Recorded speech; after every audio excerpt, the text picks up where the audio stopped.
अच्छा, ईशा और विजेंद्र, आप दोनों से पूछना चाहूंगी, आमतौर से जब क्योंकि हमने मॉनसून के तर्ज पर बात शुरू की, मॉनसून की बात करते हैं ना तो मुंबई वाले कहते हैं ये मॉनसून है, दिल्ली की छींटे हैं ये। So what is your experience with Delhi की बारिश?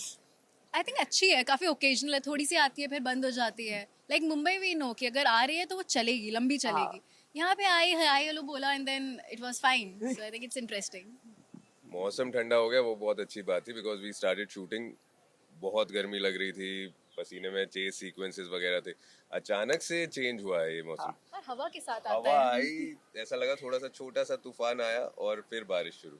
चलिए, तो अच्छा वेदर, मुझे लगता है मौसम भी जो है ना अपने बेस्ट बिहेवियर पे है, because they know Isha and Vijendra are here. इसके बारे में ढेर सारी बातें करते हैं, ये मॉनसून के साथ इनका रिश्ता बहुत गहरा है, बट फिलहाल ये रिश्ता क्या कहलाता है, चलिए आपको बताते हैं।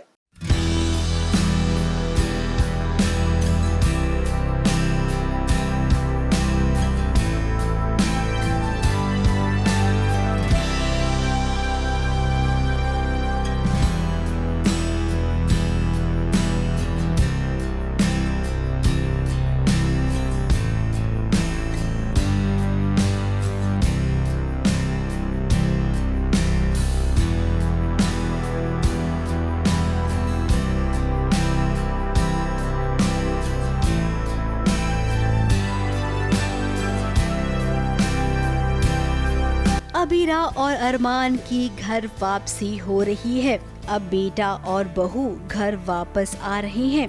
हे बेटे की इतनी बड़ी सर्जरी हुई है। हे परिवार वालों को समझ में आ गया है। अब परिवार वाले चाहते हैं कि घर की पूरी जिम्मेदारी अबीरा उठाए। अब हम अपने दर्शकों से जानना चाहते हैं कि क्या अबीरा के लिए इस वक्त घर की जिम्मेदारी उठाना ज्यादा जरूरी है या अरमान का ख्याल रखना।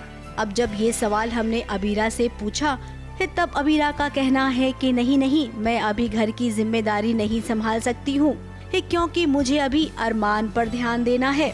बिल्कुल संभाल सकती है, आई एम श्योर संभाल सकती है, लेकिन अगर बात आएगी फर्म और अरमान को संभालने के बीच में, तो वो इस स्थिति में अरमान को चूज करेगी at any cost. Brain tumour हुआ है, उससे रिकवर कर रहा है फिजिकली मेंटली, जब तक वो फुल्ली फिट नहीं हो जाता अबीरा बिल्कुल भी नहीं मानेगी। अब अबीरा चाहती है अरमान के साथ थोड़ा वक्त गुजारना। पिछले दिनों क्या कुछ नहीं हो गया।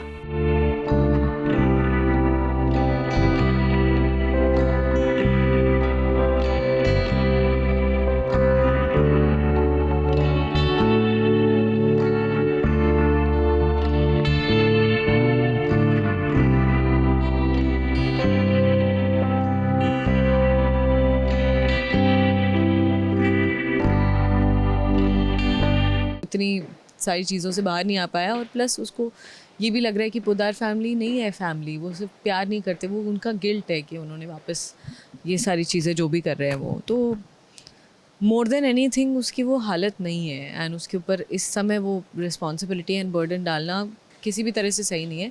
और अबीरा तो बिल्कुल भी नहीं चाहेगी कि उसके पास किसी भी तरह का प्रेशर या बर्डन है।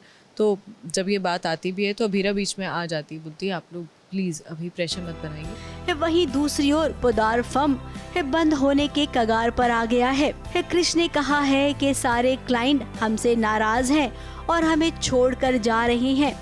अब ये बात जब दादी सा ने सुनी तो दादी सा ने खुद को कमरे में बंद कर लिया और बाहर अरमान फूफा सा इनके बीच कहासुनी हो गई।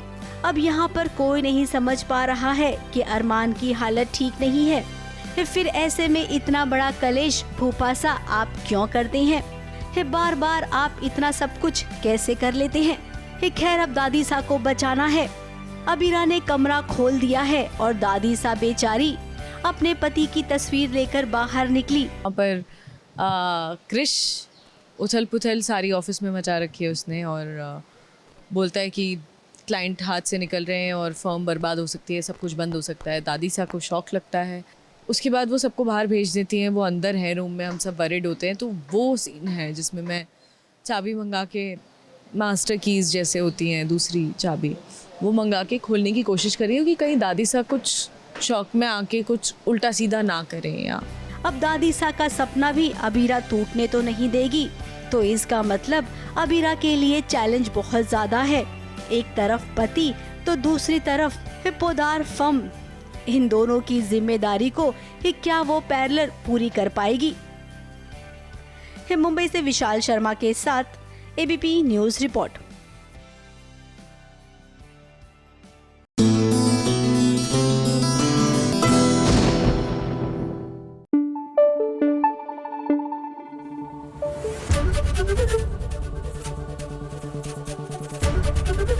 एबीपी न्यूज आपको रखे आगे।